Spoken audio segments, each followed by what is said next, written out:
لو تناهيتم إلى سر الحياة وصنعتم كائنا حيا نرى.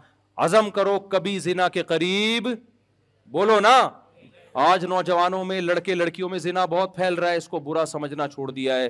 خدا کی قسم جہنم کے انگارے اپنے لیے جمع کر رہے ہو. زانی کی عیاشی پہ کبھی رشک مت کرو کہ یار اتنی لڑکیوں سے تعلقات، یہ اپنے لیے عذاب اکٹھا کر رہا ہے. اگر زنا اللہ کی نظر میں بہت برا عمل نہ ہوتا تو اسلام نے سورہ نور میں حکم نہ دیا ہوتا کہ جو کنوارا مرد زنا کرے یا کنواری لڑکی زنا کرے چوک پہ کھڑا کر کے 100 کوڑے مارو، اور شادی شدہ مرد یا شادی شدہ عورت زنا کرے تو حکومت کو حکم دیا جا رہا ہے کہ زمین میں گاڑ کے پتھروں سے مار کے ہلاک کر دو. اس سے پتہ چلتا ہے یہ چھوٹا جرم، کسی جرم کی اتنی سخت سزا ہے اسلام میں کہ پتھروں سے. اللہ یہ بھی کہہ سکتا ہے گردن اڑا دو، نہ نہ نہ نہ، میرڈ ہو کے زنا کر رہا ہے، یہ حلال موجود ہے، حرام کی طرف جا رہا ہے. تو اللہ نے کیا کہا؟ نبی نے اس مرد کو بھی پتھروں، حالانکہ نبی کتنے رحم دل تھے.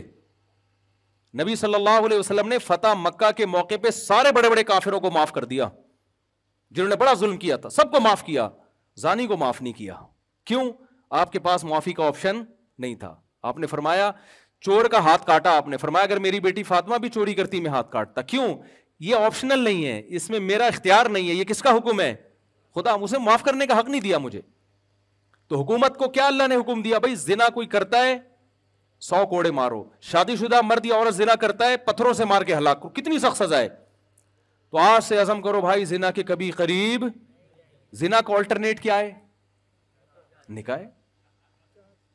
یہ بھی اللہ نے ہی بتایا ہے. اب جب ہم زنا کو حرام کہتے ہیں، لوگ کہتے ہیں زبردست بات کی. جب ہم کہتے ہیں اللہ ہی نے، جس نے زنا کو حرام کیا اس نے 4 کی اجازت بھی دی ہے. یار یہ مولوی صاحب کیا باتیں لے کے بیٹھ گئے یار، آپ کیا ہمارے گھروں میں فساد ڈال رہے ہو؟ تو میں تھوڑی ڈال رہا ہوں بھائی، اگر اللہ نے ڈالا ہے تو باز اللہ اور اللہ تھوڑی فساد ڈال رہا ہے. اللہ کہہ رہے ہیں زنا کو روکو. جب نکاح ہوں گے تو عورتیں بغیر نکاح کے جب ہوں گی نہیں تو وہ نہ پیسوں کی لالچ میں آئیں گی، نہ وہ اپنی عفت کی حفاظت کے لیے زنا کی طرف جائیں گی. طوائفوں کو توبہ کروائی جاتی ہے، ان کے خرچے بھی ہوتے ہیں. تو او بھائی اس کا آلٹرنیٹ کیا ہے؟ تو مرد جب تک نہیں کریں گے نکاح کو پروموٹ نہیں کریں گے، جلد نکاح اور زیادہ نکاح جب تک ہی نہیں ہوگا زنا ختم نہیں ہوگا سوسائٹی سے. سمجھتے ہو کہ نہیں سمجھتے؟ نہیں سمجھو کوئی بات نہیں، مرو گے تو آپ کے اچھوں کو بھی سمجھ میں آ جائے گا. ہاں پھر رو نہ بیٹھ کے. بہرحال آپ کو زنا کے قریب جانے کی اجازت نہیں. 1400 سال پہلے بھی نہیں تھی، آج بھی نہیں. یورپ میں 100 سال پہلے برا تھا یہ عمل، انہوں نے اب لیگل کر دیا اس کو. یار میوچل انڈرسٹینڈنگ سے اگر وہ کر رہا ہے تو کیا اس میں حرج ہے؟ کیونکہ وہ خدائی قانون کے پابند نہیں، ان کی اسمبلیوں میں قانون بنتے ہیں. ہم بھی اسمبلی کو دیکھتے ہیں لیکن پہلے کس کو دیکھتے ہیں؟ بولو نا، اللہ. اللہ نے حرام کر دیا. اچھا جب نکاح کو اسلام نے پروموٹ کیا ہے تو نکاح کو بچانے کی بھی کوششیں کی ہیں. اس کے لیے پہلا قانون اللہ نے بنایا، طلاق کا حق مرد کو دیا، عورت کو نہیں دیا. عورت جلد باز ہوتی ہے. ہماری عدالتوں نے طلاق کا حق کس کو دے دیا؟ عورت کو بھی. آج کورٹ میں عورت جائے 2 منٹ میں اس کو خلا کی ڈگری ملتی ہے. بلا شوہر صحیح ہو غلط ہو اس کی بحث نہیں ہے.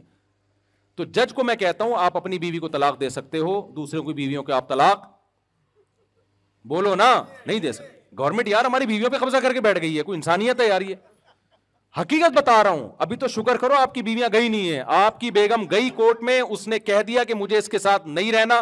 کورٹ پوچھے گی کیا خرابی ہے؟ کوئی خرابی نہیں ہے، مجھے پسند ہی نہیں آ رہا، مجھے وسیم پسند ہے بس. میں آپ کو بتاؤں پاکستان کا لا ہے ریٹن میں کہ عورت کو وسیم پسند ہے، 70 سے خلا دے رہی ہے، کورٹ اس کو خلا دے گی نہیں دے گی جج اندر ہو جائے گا. تو یہ قانون شریعت کے مطابق ہے، شریعت کے خلاف ہے. اس لیے جو دیندار عورت ہے کورٹ سے خلا لینے کے بعد علماء سے رابطہ کرے گی کہ قرآن و سنت کی روشنی میں یہ خلا ہوا ہے یا نہیں ہوا. جو بے دین ہے وہ رابطہ نہیں کرے گی. نہیں آئی بات سمجھ میں؟ اچھا اسلام نے نکاح کو روکنے کے لیے کہا کہ 3 طلاقوں سے نکاح ختم ہو جاتا ہے، اس لیے 3 طلاقیں دینے پر پابندی لگا دی کہ اکٹھی 3 طلاقیں مت دو.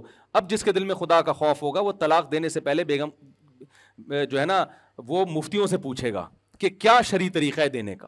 جو خدائی قانون کا پابند نہیں ہے وہ دھاڑ دھاڑ کیا کرے گا. آج ایک بندہ آیا 3 طلاقیں غصے میں لکھ کے اسٹیمپ پیپر پہ، پھر کہہ رہا ہے یار میں غصے میں تھا.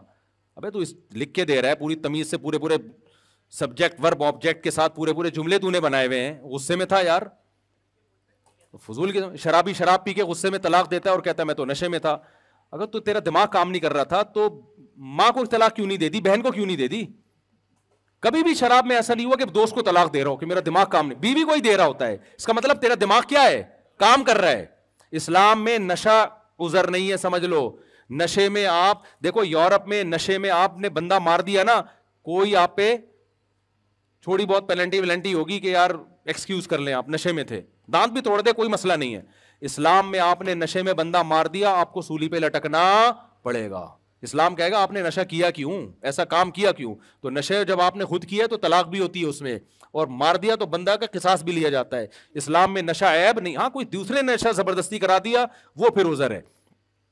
تو اب سمجھو بات کو, تو 1400 سال پہلے بھی اللہ نے نکاح جوڑنے کے طریقہ بتایا تھا, آج بھی کیا ہے وہ کبھی بھی چینج نہیں ہوگا, آپ نے اس پہ قائم بولو نا رہنا. ایک اور چیز ہماری سوسائٹی میں ہومو سیکشولیٹی کو بڑا فروغ دیا جا رہا ہے. اسلام میں یہ عمل 1400 سال پہلے بھی حرام تھا, آج بھی کیا ہے حرام. گوروں کے ہاں پہلے لیگل تھا, انلیگل تھا, اب کیا ہو گیا ہے لیگل ہو گیا ہے. تو کہہ رہے ہیں یار کوئی بات نہیں, جب وسیم اور ستار آپس میں شادی کرنا چاہتے ہیں تو کیا مسئلہ ہے ان کا, وسیم جانے, وہی کوئی وسیم بیٹھا ہو تو معذرت کے ساتھ انگریزوں کے وسیم کی بات کر رہا ہوں, یہاں کی میں بات ہی نہیں کر رہا. میں نے لوگوں سے کہا تھا یہ قانون ہمارے اس سوسائٹی میں آ رہا ہے اور اس کے سائیڈ افیکٹ آنا شروع ہوں گے, اور شکر کرو تم, میں نے لوگوں سے کہا اپنے بچوں کو قرآن پہ لے کر آؤ ورنہ بہت پچھتاؤ گے. اب قرآن پہ چلنا پہلے سے زیادہ ضروری ہو گیا ہے, ورنہ تمہاری سوسائٹی تباہ ہو جائے گی. ورنہ تمہارا بچہ بڑا ہوگا, وہ کہے گا ابو میں نے شادی کرنی ہے, میرے لیے میل بہو تلاش کرو. گوروں میں ہو رہا ہے ایسے, حقیقت بتا رہا ہوں, میل بہویں آ رہی ہیں, کنفیوز ہے کہ یہ کمبخت میری داماد ہے یا میری بہو ہے یہ, اور یہ آپ مذاق سمجھ رہے ہو, ایسا ہونا شروع ہو گیا ہے. میرے پاس فون آیا ہے, میرا بیٹا کہہ رہا ہے میں مطلب معاف فرمائی یہ باتیں کرتے ہوئے بھی برا لگ رہا ہے مجھے. تو بھائی اپنا اسلام سے رشتہ اگر نہیں جوڑ کے رکھا نا, آپ کا سارا سیٹ اپ کی ایسی کی, گوروں کے پاس اسلام نہیں ہے تو بکھر گئے بیچارے وہ. تو آپ اسلام کی قدر کرو.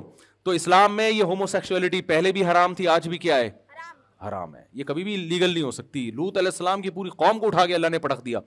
اسلام میں شراب پہلے بھی حرام تھی, نشہ پہلے بھی حرام تھا, چرس ہیروئن پہلے بھی حرام تھی, آج بھی کیا ہے حرام ہے. عزم کرو کبھی بھی نشے کے قریب مت جائیں گے. سوال پیدا ہوتا ہے ڈپریشن میں پھر کیا کریں, ٹینشنیں اتنی ہیں, پیٹرول مہنگا, یہ مہنگا. تو بھائی نشے سے ڈپریشن ختم نہیں ہوتی, نشے سے ڈپریشن بڑھتی ہے, وقتی ختم ہو جاتی ہے. بلکہ ایک ٹینشن اور کہ اب یہ مہنگی نہیں ہو گئی, اب وہ لت پڑ گئی اس کی. اب جس کو شراب پینے والے کو نہ ملے اس کا دماغ ہی نہیں کام کر رہا ہوتا. تو کبھی شراب کے قریب بولو نا نہیں جانا. یہ اللہ میاں نے کیا کیا ہے, حرام قرار دیا ہے. ہوا و حرص والا دل بدل دے, میرا غفلت میں ڈوبا دل بدل دے.